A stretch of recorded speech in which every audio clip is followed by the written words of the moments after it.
welcome back to the show. You just saw a sneak peek of the Peacock Room, which is a great place to hang out for Halloween. They showcase the work of many local artists, and today we have Beth Shupe, who is one of these artists. She'll be showing some of her paintings, prints, and dolls of the darker persuasion. How you doing today, Beth? Good, how are you? Doing good, thanks for joining us.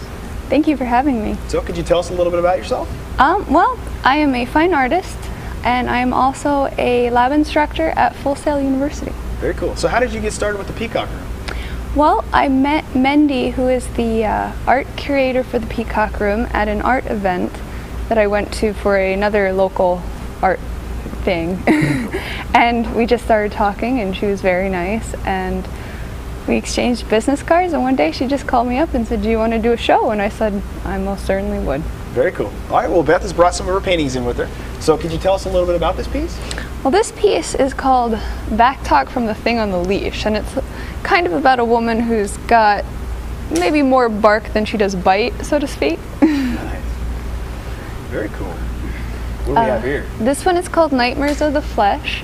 It's about how human beings fear things that don't decay as they do. Like the girl in the figure, in the painting, she's beautiful right now, but she knows that later she won't be, and she's already showing signs of weakness. Very cool. The eye patch, everything. So what mediums do you usually work in? I do pretty much everything. Awesome. I make dolls, and I paint in acrylics and oils and watercolors and encaustics. Very cool. Oh, very nice.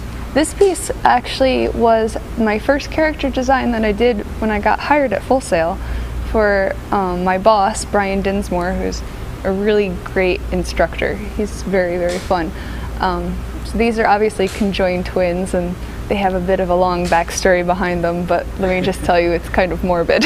Very cool. Well, do you have any stories about any of these pieces, or? Well, a lot of my work, especially the dolls, was inspired by my great aunt, who lived like it was in the Victorian period all her whole life.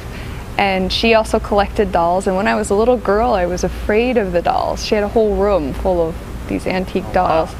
She used to invite me and my sister to go upstairs to say hello to them every time we visited her. But then she died when I was about 20, and my whole opinion on dolls completely changed, and I started making them in memory of her, really. That's beautiful. Well, thank you so much for coming here tonight. Thanks for having me. Oh, I'm sorry. We have one last piece here. This is great. This one is kind of a take on mermaids, because most people think of mermaids, they think of Ariel, like singing.